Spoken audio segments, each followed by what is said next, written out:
morning, and thank you for being here for another fire and recovery update. It's been just over 2 weeks since that terrible fire tore through our community. I'm sure many of you have read the stories of the incredible events that have taken place.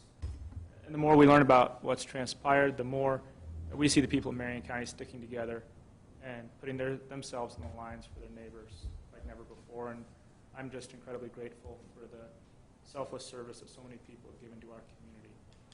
To start off this morning, I want to ask Sheriff Joe Cass to give us a safety and security update. Thank you, Mr. Chair. Start with the current evacuation levels haven't changed since yesterday. Level 3 is Detroit, Idana, Brighton, Bush, North Fork Road, east of Pioneer Road. That's the closed area still. We're obviously working to try to get those moved further and further in as much as we can. Up-to-date evacuation maps can be found at the Marion County website. There's a banner across the top of the Marion County website to find that information. We've been working a lot with Public Works, with Brian and his crew at Public Works, and then ODOT to try to get roads opened up into any of these areas. The fire, obviously still a concern. This morning we had information that the fire is 46% contained. It's on their information, their website, the fire team's website. And we're still looking at a lot of other hazards in that area. The wind event that is supposed to hit today is a serious risk for the trees in the area. A lot of those trees have been damaged and destroyed. Brian will probably talk some more about those risks and the roadway conditions and the road risks that we're still dealing with. We need to mitigate a lot of those before we can open up further into the North Fork corridor and up the canyon, up Highway 22. I know that ODOT has cleared a lot of trees on Highway 22. That was what allowed us to get back into Mill City and Gates. And the further they go, we'll get closer and closer to Detroit and Idana as well. We don't have specific timelines. Again, this weather event today is going to play into those timelines and how much work can be done today and tomorrow to get the cleanup from just the weather event itself too. So aside from that, I have some photos that were posted on social media last night that I was just looking at again, and it really does show significant damage up the North Fork Road, and the trees and the fire damage up there has had a significant impact on egress and ingress into those areas. So that's kind of where we're at right now. We still have patrols up in those areas, and we're doing everything we can to work with Public Works and ODOT to get further and further into the closed areas as quickly as possible so that we can get people back in to see their areas, their homes. Thank you, Sheriff. And thank you to your deputies who have done so much over the last 2 weeks to help people and get them back into our homes. We're incredibly grateful for your service. As of last Saturday, we still had 413 people staying in hotel rooms throughout the Willamette Valley. We expect this number to continue to decline as people are able to move back into their homes. Just before this meeting, I received a damage assessment from the Oregon State Fire Marshal's Office. Approximately 1,230 properties with structures were in the fire zone. Approximately 1,060 residential properties were located within the fire zone, and approximately 650 properties were destroyed or experienced major damage. We're down to 163 animals being housed at our state fairgrounds, and we still need volunteers who have livestock experience to help tend those animals. We've closed our resource center, our community resource center at the fairgrounds as people are moving back to the canyon, and in partnership with Santiam Hospital, that's been moved up to Gates, closer to returning evacuees. So the new location is the Gates Community Church, located at 40070 Gates School Road. There's also a resource center at Anthony Hall in Sublimity, located at 11758 Sublimity Road, and that's courtesy of the Knights of Columbus. So we're grateful to both Gates Community Church and the Knights of Columbus for their support. People can still sign up for disaster relief with FEMA, and that's at disasterassistance.gov. If you or someone you know has been affected by the fire and hasn't yet signed up, please encourage them to do so. Finally, as the sheriff mentioned, with people moving back into the canyon, we're in discussions with the state and FEMA about beginning the process of rebuilding. And one of our first concerns in cleanup is cleanup, and that's something that Commissioner Brentano knows quite a lot about. I used to think I did, but there's a lot of just plans being developed. I first say following that, people coming back to their homes, I want a website we have for tips, safety tips. It's co.uk/safety www.marion.or.us/fire. But as I was saying, plans are being developed. It's going to take a little bit. It looks like a process that's been done in other areas of the country who face similar disasters. If it goes to plan, there'll be almost a two-stage part. First, where EPA comes in, will remove hazardous materials, and then sounds like the Corps of Engineers actually do the debris removal. If you can read into that, we're planning kind of one big effort, then all sorts of scattered ones. Not sure on that, but that's the way it looked. I wanted to take just a second. I'm worried about people wanting to just get in, get cleaned up. There are hazards, and look at that website I just gave you about going in, and it looks like just inert ash, but it's not. There's all sorts of contaminants in it, asbestos and petroleum products, perhaps lead. To haul it off somewhere, put it in a truck and think you're going to go, they probably won't let you. You'll have to have a certification that's saying those products that I just described are not there. So I'm just going to ask people to wait. And I will say this, and sorry to sound negative, but illegal dumping won't be tolerated, will be prosecuted. So just have patience. We're going to get a program set up with information on the county websites on how that is. And the only other scary part to me, they ended our conversation yesterday with, don't think in terms of days and weeks, think months and years. And I hope it doesn't go that bad, and we'll do everything we can to move it ahead, get things cleaned up, and get life back to normal. Ryan, did you want to add some details from Public Works when it comes to cleanup? Yes, I do have a little bit of information to supplement what Commissioner Brentano just said. So we're all receiving inquiries from property owners wanting to get back into their properties, start cleanup and rebuilding.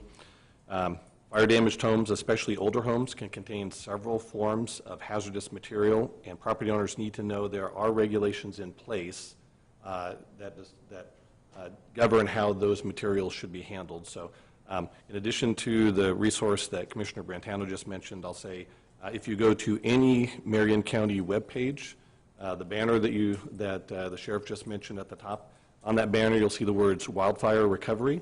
Click on that and you'll find a whole wealth of resources, how to get registered with FEMA, how to get some of those recovery services started.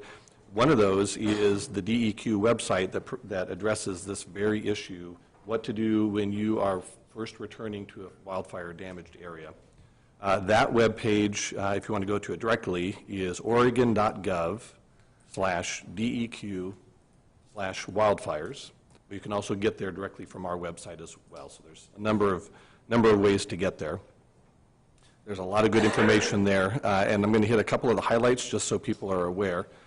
Counties, all the affected counties are working with the state to develop some sort of uniform process and rules for dealing with wildfire debris. So we're talking to the state about what types of DEQ regulations need to be adjusted temporarily, that sort of thing. All of that is in progress. Those conversations started last week. It's going to take a couple more days before we have real good, solid answers. So we're asking people to have patience until that is all sorted out. First priority will be dealing with household hazardous waste, and the state is dealing with EPA to bring in those resources to help with that. So expect to see guidance posted on that in the next couple of days.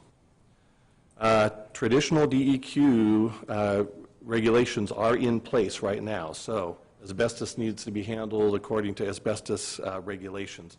Those rules have not changed. So if you're a property owner and you're interested in getting in and cleaning up your site, you are definitely going to want to check out that DEQ webpage. It has very good guidance on things to watch out for and how you want to handle that if you're going to do it yourself. The state is, like I said, the state's pursuing help from FEMA and EPA to pay for the cost, or at least help with the cost of debris removal.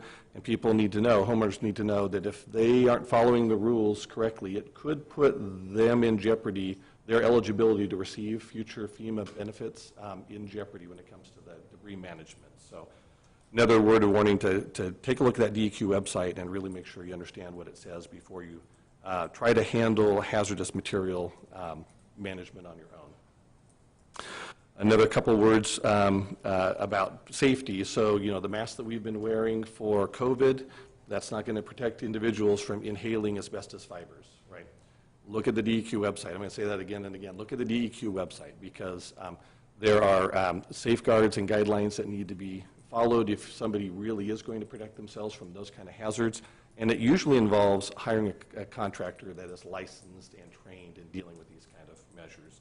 And one consistent message that we keep hearing from state and federal agencies is because of those exposure threats, children should not be involved in these kind of cleanup measures. It's just, there could be long-term, lifelong health consequences from those kind of exposures. So, one more thing I do want to put out there, Pacific Sanitation is the waste hauler that covers the majority of the canyon, and Carson Kinsey, the general manager of Pacific, asked that we put out his name and phone number for anybody that needs to contact their waste hauler to get some more guidance, because they are a really great resource to help you understand where things stand in terms of what they can do to help property owners under the circumstances.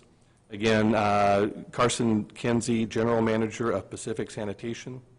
His phone number is 503-428-6163. Again, that's 503-428-6163.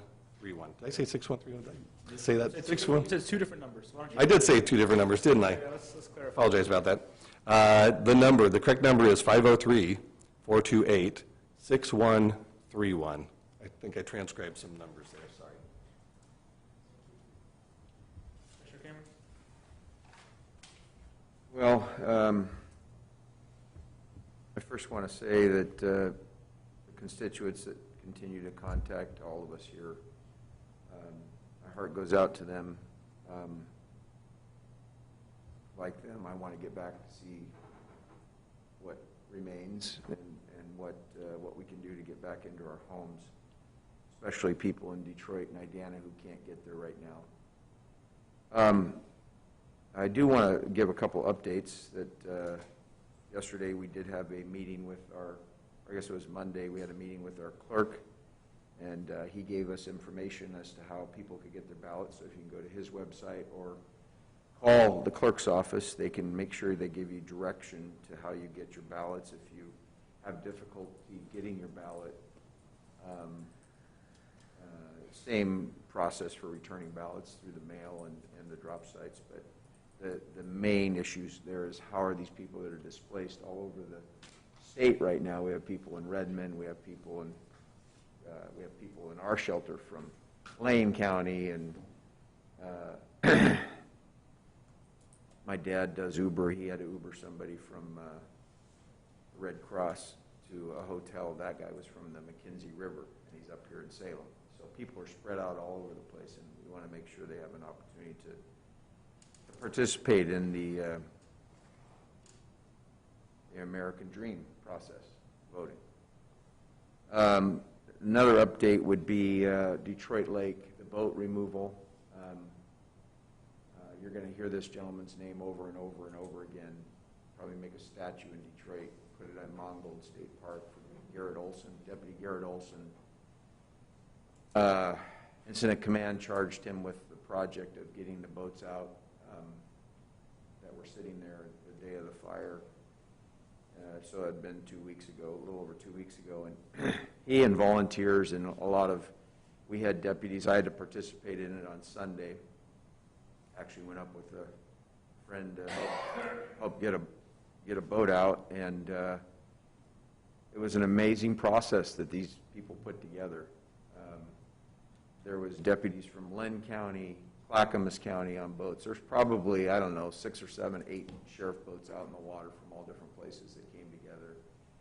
We had the Jeep patrol guys. The process was amazing from the standpoint of who you are getting in. They were very technical on who you were getting in.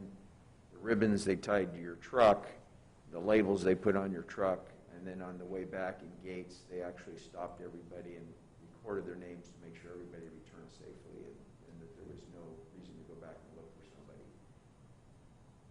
Amazing process. I was just in awe of how it took 2 days and they got all the boats out. I just got a message from Army Corps here. They want to verify that. We just need to make sure that the docks are pulled back so they don't have those washing up on the dam in the springtime. I want to thank Army Corps for that. for backing off and saying they wouldn't lower the flow out. They did lower the flow from 1,500 to 1,200 cubic feet per second to buy us a few more days, and that was grateful. We met with them yesterday, the day before yesterday, and they are taking a tour, the Brigadier General, to look at some of the recovery, because they will get directions from FEMA if they're asked to do that. There's a lot of people that keep saying, hey, where can I give, where can I give? So there's a place you can give cash donations. St. Anne Hospital, the St. Anne Canyon Wildfire Relief Fund is taking cash donations. Red Cross is taking cash donations, in United Way Relief. And all those websites, all those can be found on our particular website for links to be able to go and do that. So just the last thing, I just want to let the people that have suffered this great loss know that we're thinking of them and we're praying for them. And I just updated my wallpaper on my Facebook post to this morning, did a picture that Zach Stone, who's a photographer here in town, took from up above, up by Halls Ridge. You can tell it's up there. And it's a beautiful picture of a tree and all these spring flowers looking down on the lake on a beautiful sunny day with Mount Jefferson in the background. And it's the beauty that we need to continue to look forward to as we restore that canyon and restore a city that was totally wiped off the map.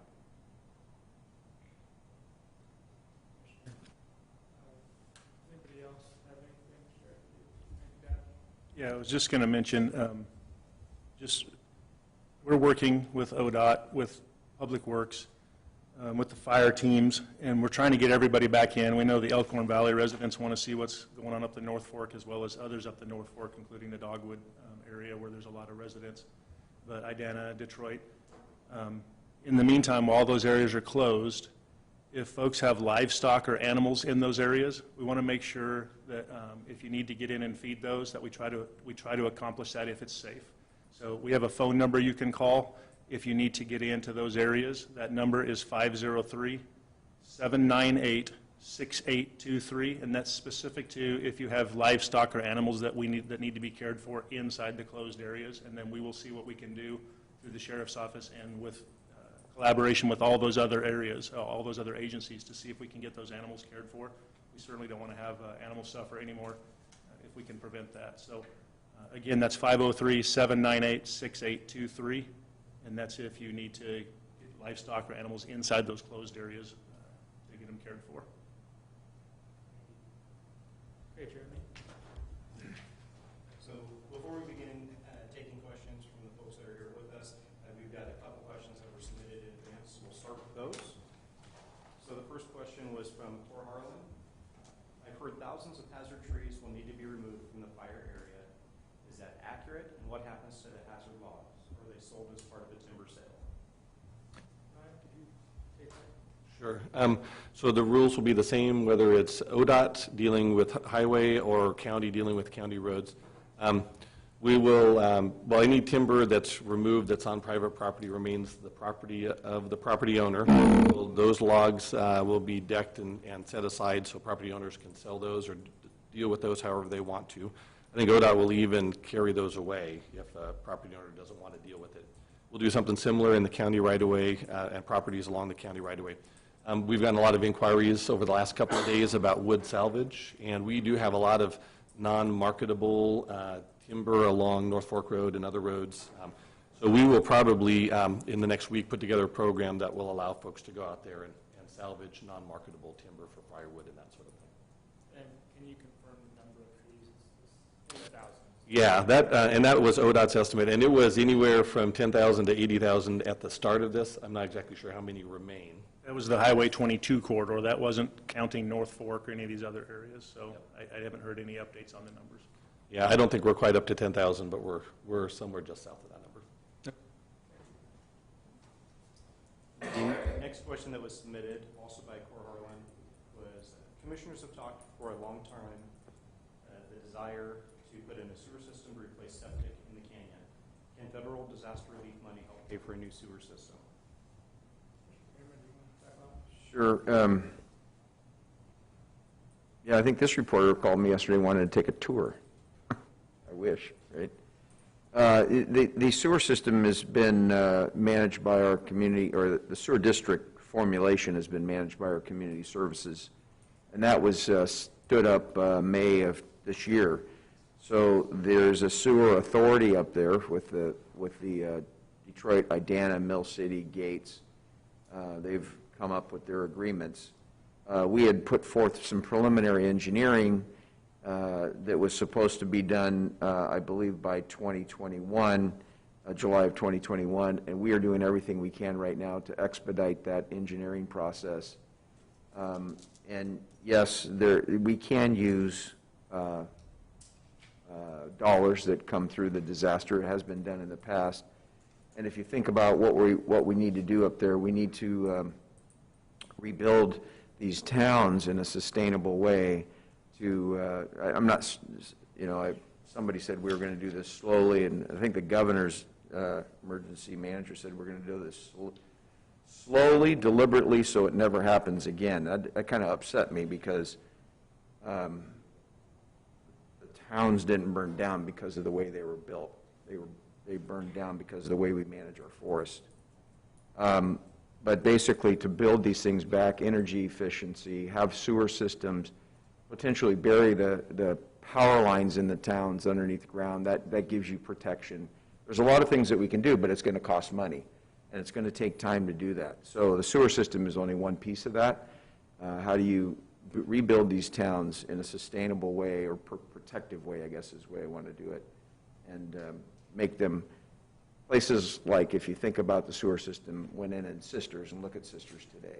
If you could do that in Gates and Mill City and Detroit, Idana, you could have some pretty healthy lives up there for a long time. I think the bottom line is we can't do it on our own. We need our state and federal partners to really step in. I think this is the moment where they could really provide help to that community, which historically hasn't gotten the help that I think it deserves. So I think this is a real opportunity for us to come together. Thank you, Commissioner.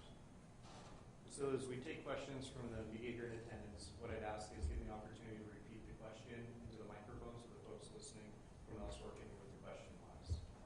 Jeremy, would you pull that closer to you? Is that a little better? Okay. So, yes, sir. So I was wondering, just with all these federal and state agencies, just what role does the county have specifically? Is there going to be a task force formed, or what is that going to look like? So the question is, with so many federal and state agencies involved, what does the county's role look like? And I believe you're talking with regards to recovery? Yeah, recovery.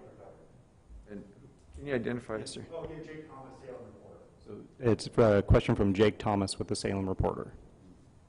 I think that's a complicated question. The county's involved in many different facets of the recovery, from cleanup operation to salvage to rebuilding. I mean, it's very broad, so I think maybe the best thing to do is to kind of talk about what different folks have been working on with federal agencies. Commissioner Cameron, I think maybe you can talk a little bit about your work. Yeah, so, well, in fact, I just got a draft notice here that we're with Lynn County, we're going to request, Marion County is going to request the governor to do an executive order to give us final authority on land use decisions as we rebuild. That's a really critical issue. If we could have that, that would help speed up the process and not have a whole bunch of appeals going up. Because you've got properties up there that are, on built on a city border, and the other half of it's, outside the city. It's Wild West. So there's things that we're going to ask the state for, but also the state is the one that's asked FEMA to come in, and then FEMA directs Army Corps. So we're involved with the state from the standpoint of our emergency management operations are at the table. So we can't just go off and do our own thing, but as we move forward and we rebuild, and we have the decision-making authority that we have today, we need to probably broaden that a little bit to expedite and have people be able to rebuild. So we will be involved. To what degree, we're still trying to figure all that out. Maybe a good And I think the challenge we have in front of us is, and I think Sammy alluded to this, is that we've got people that are up there right now trying to bring in a loader and start scooping up their property, and they want to know where to haul it off. So we've got to get the cleanup phase done and organized, and then go into the building phase as we move forward. So. Well, and Jake, maybe a good example is the work on Highway 22, to reopen Highway 22 and get people back in there. That involved the National Guard, that involved ODOT, that involved our Sheriff's Department, our Sheriff's Office, that involved our Public Works Department, and they kind of split up the work. So ODOT was really focused on Highway 22 and the trees there. Our folks were really focused on the roads off of Highway 22, like the North Fork Road, and making sure that those roads were safe, because just because ODOT cleared 22 didn't mean that somebody couldn't go off on one of those roads and get hit by a tree. And so we had to make sure that we were coordinating with ODOT to make sure that their work and our work were happening in conjunction with each other so that people were safe. Because your average citizen, they don't care whose jurisdiction it is. They just want to make sure they can get home safely. And so I think that's the sort of thing that we're going to see even with cleanup. We manage waste in Marion County, so and Sam can talk more about this, but FEMA and the state are taking the lead on kind of a broader cleanup plan for fires generally. So I think you're going to see a similar thing when we break up the work, we tackle these big problems, and we each have a piece of the work to do. I don't have too much data. He asked about a task force. I don't see the need for that. I think we have departments that are essentially those groups and organized through the board's office, then working state, federal, local. I might add FEMA's in our emergency management office right now, kind of getting things started. I forgot to say there will be a declaration, I'm not sure I haven't told you, that starts the process, a health emergency declaration, and that'll be done, and we'll have a role in that, and then that will help trip the availability of this cleanup I described. So I don't think there'll be task force, but we've worked very seamlessly so far, and I think we will continue to. Okay. Additional questions? Yes, ma'am. Deborah Gilbert, KPTV. To the sheriff, we had talked to a Gates family, yesterday, I believe, with a different reporter, and their house withstood the fire, but people broke in looting. Is that still a concern? Is that a major concern for your officers, trying to keep the properties that are still intact from theft? So the question was from Deborah Gill with KPTV, and she's talking about a conversation they had with a family from the Gates area who experienced theft of their property, which did survive the wildfires, and asking what our general concern is with regards to continued theft or looting in those areas. Thank you. It's still definitely a concern. We still have patrols working up there. Anecdotally, I know of at least 3 cases where we've had burglaries up there since it started 2.5 weeks ago. Kind of lost track of time. But we've, again, I know of at least 3 cases where we've had that, and we've had 2 arrests that based on those same type of issues. So it's still a concern. We're still going to be up there patrolling, and that's going to continue for as long as we need to. We're going to have the enhanced patrols up there. Second question, immediate concern right now, we talked a lot about with the storm, the possibility of more damage or making it unsafe. Is there a concern of people, like they were talking about, wanting to get up to their properties and start their own cleanup, or wanting to get back to their homes to check on it on their own?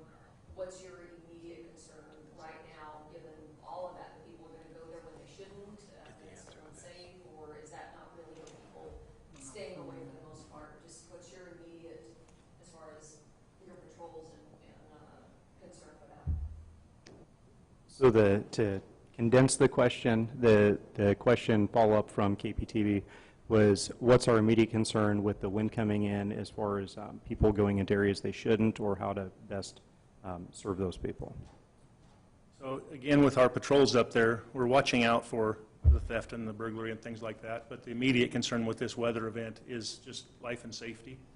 And hopefully, the folks up the canyon are very resilient. Many of them are used to wind storms and snowstorms and power being off for a week here and that kind of problem.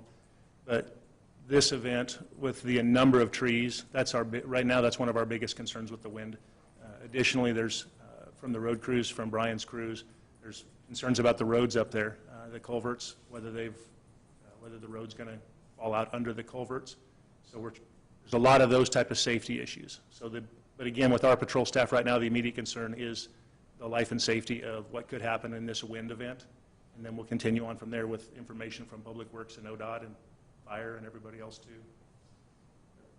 I'll just make a comment. I know when we were on a planned mission to recover boats, there's a lot of people just onlooking, just driving up there, and we just need to encourage people to stay away if they don't have homes up there. That's a concern, because it puts other people at risk. And we don't really have a plan. Yeah, go ahead, Sheriff. Just like to tag on to that. There's 700, I think, firefighters up there. It could be off on the number a little bit. And those roads that they're coming down to that are closed, the fact that they're closed, part of the reason is so that they don't get in harm's way of people driving around up there. And so that's part of the reason, but there's also, I don't even know how many tree fallers are up there. They've cut thousands of trees up there in just a few days, so I'm sure there's a lot of folks falling trees up there too.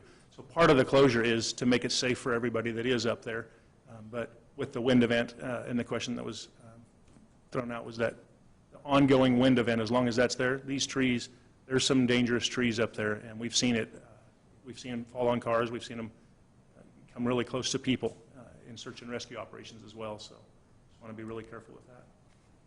This is no official comment, but when I went up there and talked about it last week, there's really one way into Detroit, and Idana Highway 22, and a large portion of that with a high rock wall that, to me, isn't stable. There's fencing on it that was damaged. We saw rocks in the roadway then, and certainly with a heavy rain that we're going to have, there can be some more instability, so it just makes this next couple of days a little bit more nerve-wracking. I have some pictures of North Fork Road that I've been looking at again that was put on social media that show, this is just one of the photos. I don't know if you can see those from where you're sitting, but you're welcome to look at these when we're done as well.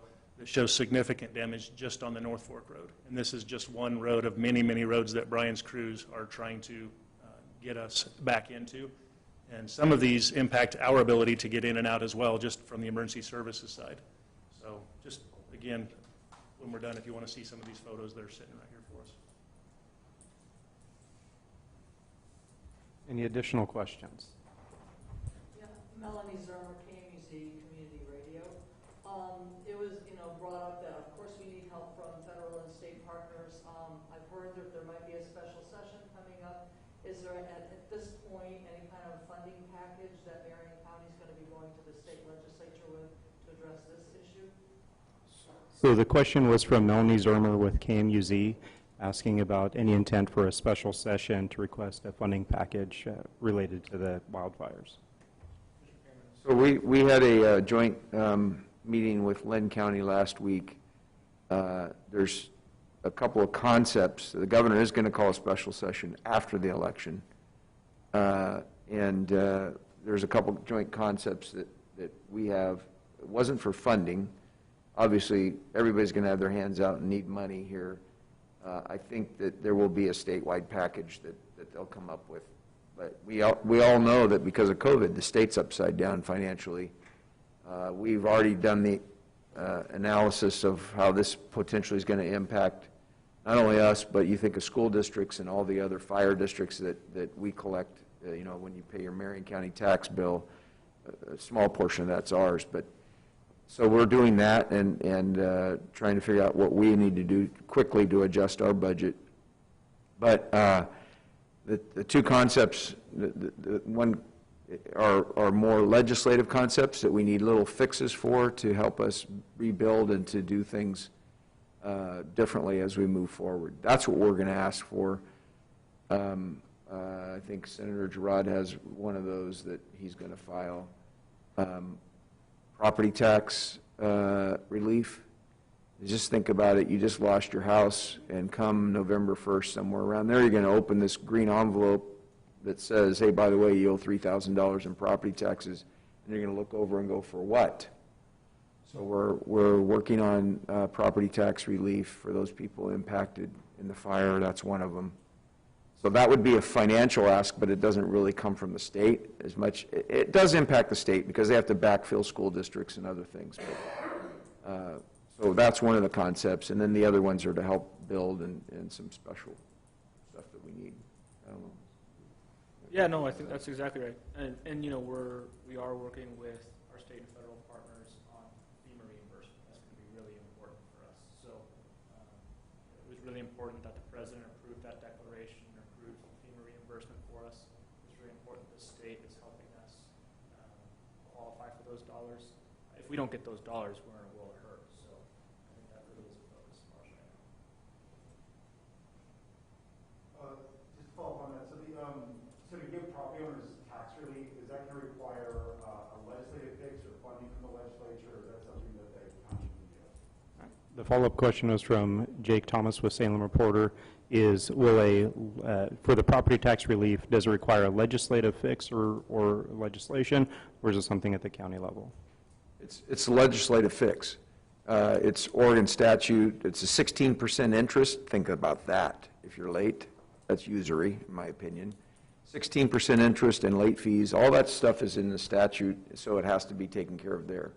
If we could do it unilaterally, just as commissioners, we probably would have it on our agenda today and let people know. And the way it's set up, basically, today is if we don't get legislative action, you're going to have to pay your taxes, even though your house is burnt down. And you could pay that in the installment, but or you can pay it all at once and take the 3% discount. Then you have to apply for relief, for a refund, and you have to go through this application process. And what we're trying to do is to head that off and do an emergency declaration to say you don't have to pay it. I think that's what the legislative fix is that we're saying if you can prove you're impacted by this wildfire. And the concern is people left with nothing, their house burned, and then we're going to, the statute requires us to send them a bill saying you need to pay this, and if you don't, you're going to have late fees and interest. Well, a lot of the people that ran from that fire don't have that money, so that's why we have to have this. Sorry, just one more question. So it sounds like property tax bills, they come due in November, but it sounds like the special session is going to be after the election. So it sounds like that's going to be a problem, right? Well, So the follow-up question was, since the property tax bills come out in November and the special session's not scheduled till after the election, is that going to cause a problem? so we were working with our assessor. They were just getting ready to sit and getting things printed up, and we're putting some information in your property tax bill, and it basically is going to say, I don't think we have it in front of us, but it's basically going to say, here's what's going on. We are asking for a legislative fix. Stay tuned. Those types of things. So the election's November 3rd. If she can call a special session the next week, we can get that done, and then there's a way to notify people. And the main thing is relief of those people who are basically going to say, I can't pay this. My house is gone, and no way can I pay 16% interest on top of that. So we're just asking. It's a difficult timing. You're right. If we could have them do an emergency session now, it would be the best. So we could have said, hey, you don't have to pay it, but it's kind of a difficult deal, and I think that's what we're trying to get done. And the bill is already sent over. LC draft is being done, and what we sent over to have done, obviously, and I was in the legislature for 9.5 years. What we want to have done and what's going to come out of there, obviously, could be two different things. So we'll be over there testifying along with other counties as well. Any additional questions? At this point, I think we're probably ready to close out. Okay. Thank you all for your time. Thank you so much for being here, getting the word out.